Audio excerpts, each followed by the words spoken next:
할렐루야. 사랑하는 성도 여러분, 반갑습니다. 8월의 네 번째 주일, 하나님의 진리의 말씀을 듣고자 이 시간 함께 예배드리는 모든 성도님들을 주님의 이름으로 사랑하고 또한 축복합니다. 오늘 주시는 말씀 가운데 우리를 혼자 두지 아니하시고 언제나 사랑으로 함께 하시는 하나님의 사랑, 하나님을 우리가 경험하게 되고 또한 고백하게 될 수 있는 그런 귀한 예배의 시간이 되기를 간절히 원합니다. 저는 지난 한 주간 독일의 신학자이자 종교개혁가로 잘 알려진 마틴 루터의 종교개혁지 몇 곳을 방문하고 왔습니다. 개신교 역사를 이야기하면서 빼놓을 수 없는 그 현장들을 직접 가보고 그곳에서 그 당시 사람들의 아픔을 떠올리며 또한 그곳에서 임하셨던 하나님의 사랑과 역사하심을 정말 기도하는 마음으로 한 발 한 발 걸어볼 수 있었던 참 은혜로운 일정이었습니다. 위에서 저를 위해서 또 기도해 주시고 또한 부족한 저에게 많은 정보와 또 맛집들도 소개해 주신 성도 여러분들께 이 자리를 빌어 감사의 인사를 전해드리며 그곳에서 느꼈던 생각들 중에 한 가지를 나누면서 오늘의 말씀을 시작해 보고자 합니다. 우리 모두가 아시다시피 독일의 신학 교수이자 수도 사제였던 마틴 루터는 중세교회의 면죄부 판매에 대항하여 비텐베르크 성의 교회문에 95개조 반박문을 붙인 것으로 유명합니다. 하지만 그는 그로 인하여 여러 협박과 신문을 받아야만 했었고 결국 많은 사람들의 표적이 될 수밖에 없었습니다. 하지만 그때 독일 작센 지방의 선제후 프리드리히 3세는 그를 납치하여서 깊은 산속에 위치한 바르트부르크라는 성으로 그를 데려오게 되었고 그를 많은 위험으로부터 그곳에서 숨어서 지낼 수 있게 해주었습니다. 그곳에서 그는 성서를 독일어로 번역하는 그러한 작업을 했었으며 그 결과 독일어로 된 성경이 많은 지역에 퍼지게 되어서 종교개혁의 불길을 번지게 하는 아주 귀한 역할을 감당하게 됩니다. 그렇게 루터의 반모섬이라고 불려지는 바르트부르크 성에서 자신의 이름과 신분까지 숨기고 살아야만 했던 루터의 삶을 바라보며 당시 그의 마음이 얼마나 힘들고 어려웠을지 생각해 보았습니다. 종교가 모든 것 위에 군림했던 중세시대에 신학 교수이자 또 수도 사제라는 위치에 있었던 마틴 루터. 그가 얼마나 많은 사람들의 선망과 또한 시기의 대상이었을 것이며 혹은 존경받는 사람이었겠습니까? 그런데 그런 그가 죽음의 위협을 피해 아주 깊은 산속의 성에서 숨어 지내야만 하는 처지가 되었습니다. 자신의 정체를 드러내지도 누구에게도 자신의 원래 이름을 드러내지도 못하고 그는 그렇게 하루하루를 살아가고 있었을 것입니다. 그런데 저는 그곳에서 그가 자신의 친구들과 주고받았던 편지들을 보게 되었습니다. 한 글자 한 글자 아주 정성스럽게 쓰여진 그 편지들을 보면서 사실 그 내용까지 제가 정확하게 무슨 내용인지까지는 다 해석해 볼 수는 없었지만 누군가 자신을 지지하고 또한 자신을 응원해 주는 사람이 있음을 그는 그렇게 확인하고 살아갈 수 있는 힘을 낼 수 있었을 것이고 그것을 통하여 그는 개신교 역사에 있어서 아주 위대한 업적을 남길 수 있게 한 원동력이 되었을 것입니다. 그러면서 지금의 저를 바라보게 되었습니다. 외국에서 이렇게 생활하는 우리의 삶이 어떻습니까? 한국만 가면, 내 집에만 가면 내 모든 것을 알아주고 들어주고 또 이해해 줄 수 있는 많은 사람들이 우리에게는 다 있습니다. 또한 내 모든 감정과 또한 생각을 누구에게나 가감 없이 자유롭게 표현하고 말할 수 있는 언어의 자유 또한 우리가 집에 가면 다 느낄 수 있습니다. 하지만 지금의 우리는 어딘가에 갇혀 사는 존재는 분명히 아니지만 문득 혼자라고 느껴질 때가 문득 고독함에 빠질 때가 있습니다. 그렇지만 우리는 곁에 있는 교우들을 통해서 또한 하나님께서 주신 삶의 희망과 비전을 통해서 삶 가운데 찾아오는 그런 어려운 감정들을 이겨내고 나아갈 수 있는 추진력을 얻기도 합니다. 만약 깊은 곳에 숨어 지내야만 했던 마틴 루터에게 앞서 이야기했던 친구의 존재가 없었다면, 그에게 혼자라는 그 절망만이 가득했다면 그곳에서 그의 삶이 어땠을까요? 그에게 일말의 희망의 기다림이 없었다면 그의 삶은 우리가 알고 있는 지금의 이 사실과 다를 수도 있었을 것입니다. 오늘 말씀은 우리에게 분명하게 증거하고 있습니다. 당신은 혼자가 아닙니다. 오늘 말씀이 우리에게 주시는 이 메시지를 기억하며 우리의 인생이 밝고 또 건강하고 주님이 주시는 소망으로 가득할 수 있기를 간절히 소망합니다. 오늘 본문에 앞서 바울은 우리가 당하는 고난이 장차 받을 영광에 비하면 아무것도 아니라고 증거했었습니다. 로마서 8장 18절의 말씀인데요. 우리가 한번 같이 읽어보겠습니다. 로마서 8장 18절의 말씀입니다. 생각하건대 현재의 고난은 장차 우리에게 나타날 영광과 비교할 수 없도다. 아멘. 바울은 고난을 이겨낸 후에 받게 될 영광을 생각하면서 우리에게 나타날 영광, 즉 소망으로 이것들을 견뎌내라고 이야기합니다. 바울의 말이 맞습니다.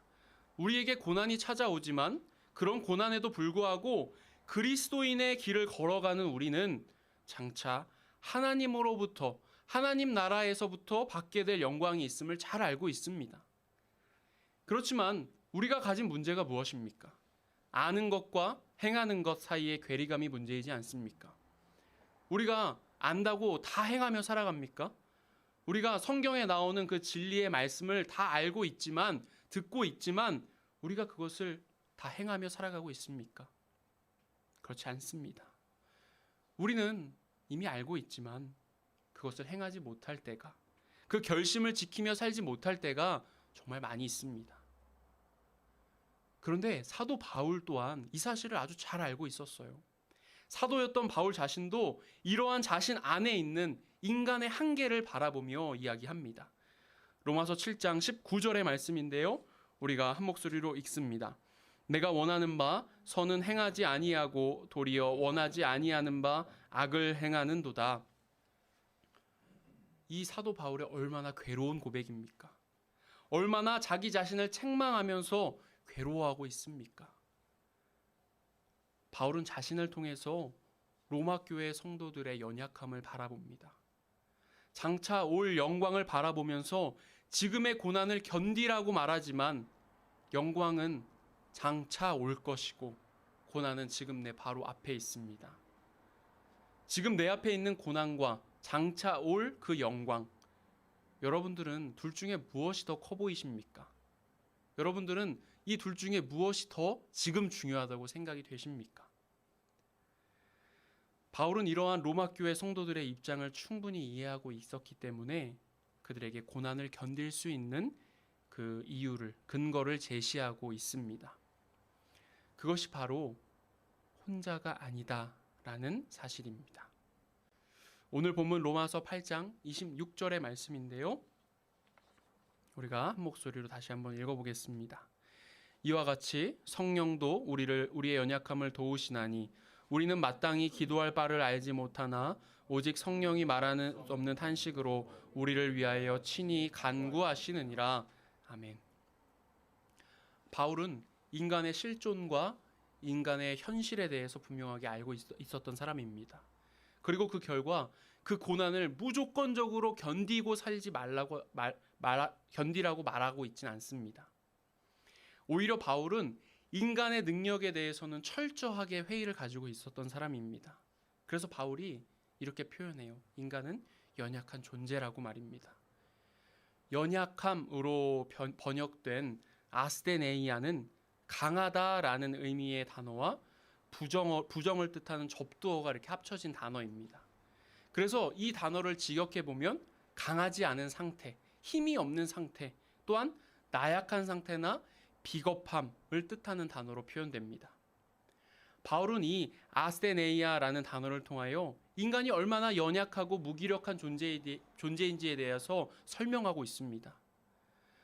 오늘 함께 읽은 본문 말씀에만 보아도 기도해야 한다는 것을 분명히 알고 있음에도 연약하기 때문에, 무기력하기 때문에 기도의 필요성과 중요성을 분명히 알고는 있지만 무엇을 구하고 어떻게 기도해야 하는지를 모른 채 엉뚱한 것만을 기대하고 소망하는 사람들의 모습을 바울은 표현하고 있습니다. 하나님의 뜻은 이것이 아닌데 우리는 그것을 하나님의 뜻으로 생각하고 내 뜻인데 하나님의 뜻으로 생각하고 그것을 열심히 구하는 삶을 살아갑니다. 그리고 그 내 뜻을 하나님께서 들어주지 않으시면 하나님이 내 기도에 응답하지 않으셨다라고 불평하며 살아갑니다. 또한 낙심하며 살아갑니다. 얼마나 연약하고 또 어리석은 모습입니까? 고난을 견디고 장차 올 그 영광을 바라봐야 하는 존재인 우리가 이렇게도 연약한 존재인데 우리가 그것을 언제까지 어떻게 견디며 살아갈 수 있겠습니까? 언젠가 아내와 장을 보러 갔다가 저희 눈에 쏙 들어오는 할인 품목을 발견했습니다. 그것은 바로 아기 기저귀였는데요. 평소 싸게 판매할 때보다도 훨씬 싼 가격에 판매하고 있었어요. 그리고 마침 그 물건이 몇 개 남아있지 않았었습니다. 그래서 너무 신나는 마음에 얼른 챙겨서 이제 계산을 했습니다. 그리고 평소에 잘 영수증을 확인하지 않는데 그날따라 제가 영수증을 같이 확인해 봤어요. 확인하는데 기저귀 가격이 좀 이상했습니다. 할인된 가격도 아니고 평소보다도 비싼 가격에 산 것 같았습니다. 그래서 다시 마트로 제가 들어가서 확인해 봤어요. 분명 그곳에 써 있는 가격은 제가 원래 보았던 엄청 저렴한 가격이 맞았었습니다. 저는 그래서 괜히 저 계산해 준 직원의 얼굴을 떠올려 봤었어요. 그리고 혹시 이거를 또 얘기하고 하려면 정확한 증거가 있어야 되니까 이제 핸드폰으로 사진을 찍어서 다시 정확하게 확인해 봤습니다. 그런데 가장 아래 정말 작은 글씨로 써 있는 부분이 그제서야 눈에 들어왔습니다. 뭐라고 써 있었을까요? 2개 이상 구매했을 시라고 써 있었습니다. 그래서 그냥 비싸게 샀지만 잘 가지고 집에 왔습니다. 물론 저희가 자세하게 안 본 게 잘못입니다. 그래도 괜히 속은 것 같고 잠시 화도 났었습니다. 여러분도 이런 종류의 눈속임을 당한 경험들이 있으실 것입니다. 이렇게 우리의 눈을 속이는 광고들은 이 세상에 너무나 많이 넘쳐나고 우리는 그것을 고난이다라고 생각하며 우리의 기분과 또 그 감정이 요동치곤 합니다. 하지만 이렇게 수많은 눈속임에 가까운 광고들과 성경에서 이야기하는 하나님의 약속 가운데에는 분명한 차이가 존재합니다. 디모데후서 4장 8절의 말씀인데요. 우리가 한 목소리로 읽어보겠습니다. 함께 읽습니다. 이제후로는 나를 위하여 의의 면류관이 예비되었으므로 주 곧 의로우신 재판장이 그날 내게 주실 것이며 내게만 아니라 주의 나타나심을 사모하는 모든 자에게도니라. 아멘. 이 말씀을 잘 한번 살펴보세요. 이 말씀을 잘 보면 줄지도 모른다, 몇 명을 추첨하거나 2개 이상을 사야지 혹은 일찍 선착순으로 와서 줄 서 있어야 준다 라고 말하고 있지 않음을 우리는 알 수 있습니다. 하나님의 주시는 의의 면류관은 어떤 특별한 사람에게만이 아니라 하나님과 함께하며 의롭게 산 사람들 모두에게 주시는 하나님의 축복입니다.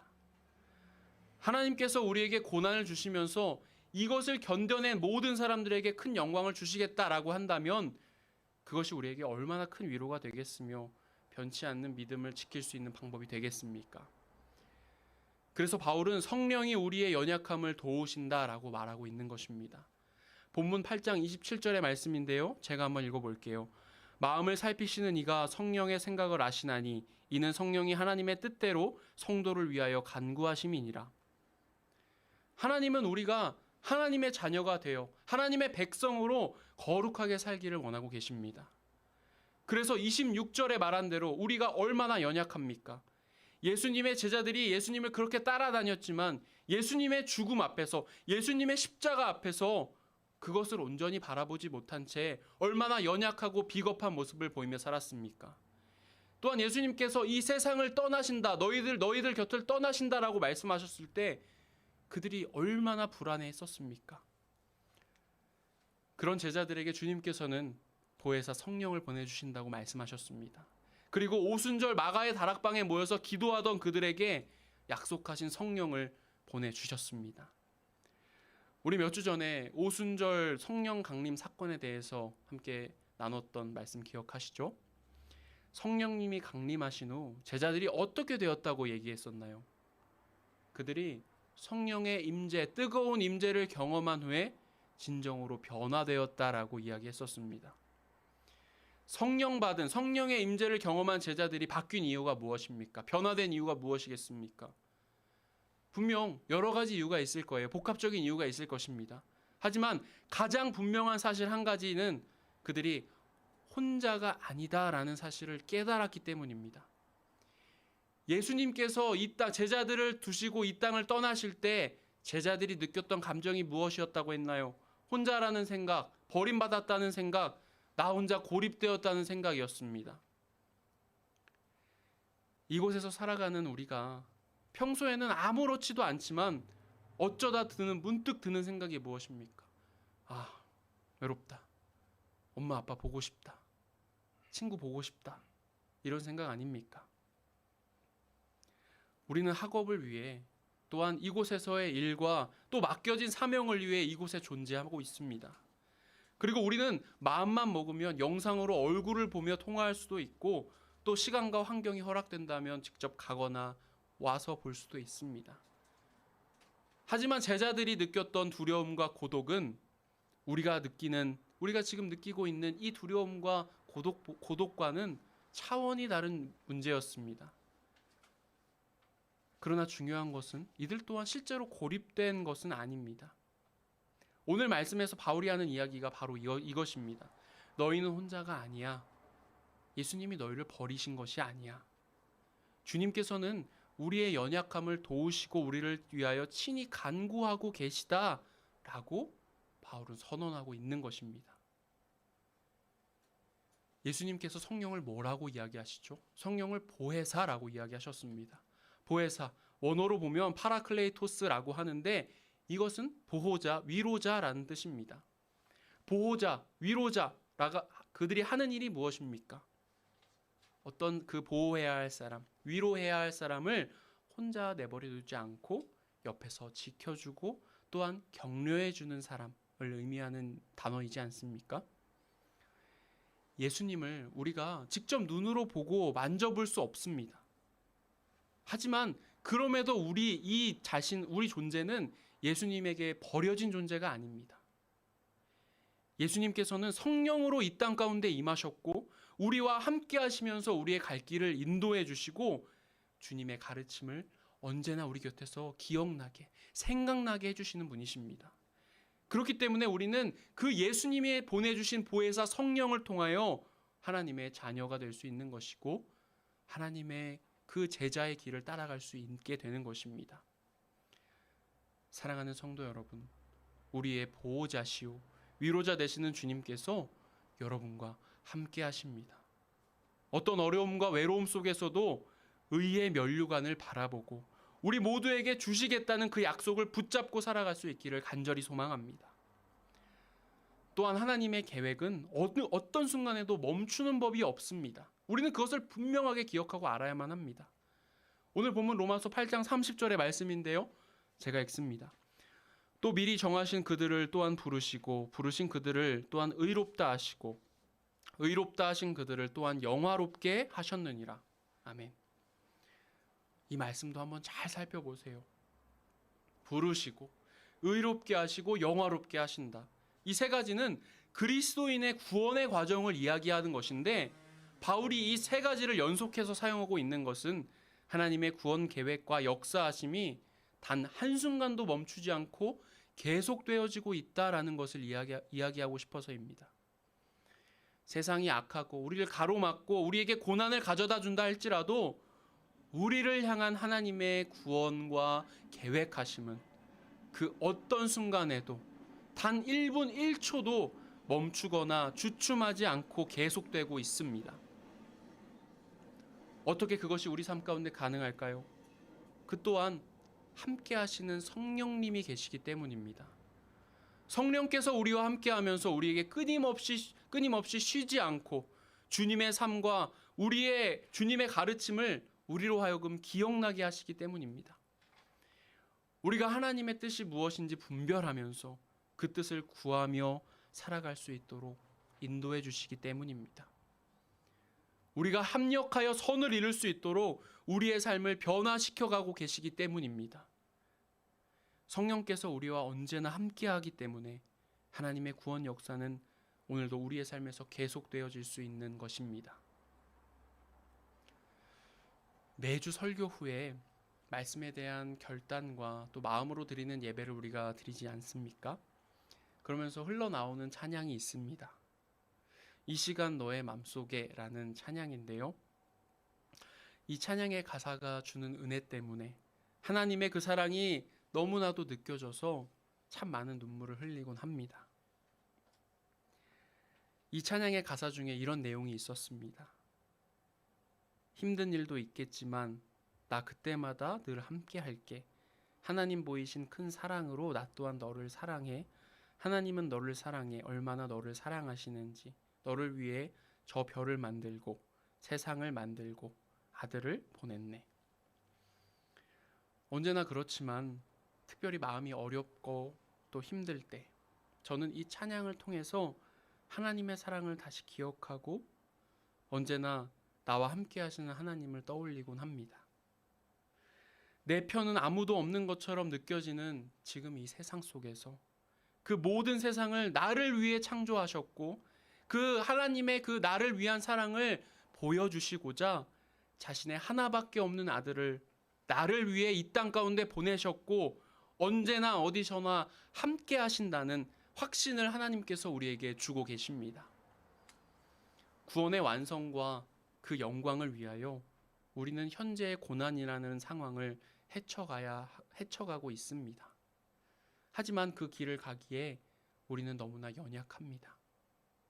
그렇기 때문에 우리는 성령님의 도우심을 구해야만 합니다.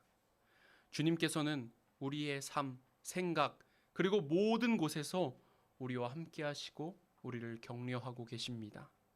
우리와 함께 하시는 예수 그리스도, 세상 끝날까지 너희와 함께 하겠다는 예수 그리스도를 바라보면서 주님이 주시는 진정한 평안 속에서 주님과 함께 걸으며 하나님 나라에 들어가는 날까지 우리가 진정으로 주님과 동행하는 삶을 살아가기를 간절히 소망합니다. 사랑하는 성도 여러분, 힘을 내십시오. 여러분은 혼자가 아닙니다. 여러분은 주님과 함께하는 존재입니다. 한 손은 주님을 붙잡고 한 손은 교회와 사랑하는 성도를 붙잡고 영광의 길을 함께 걸어가는 저와 여러분 되시기를 간절히 기도하고 소망합니다. 아멘.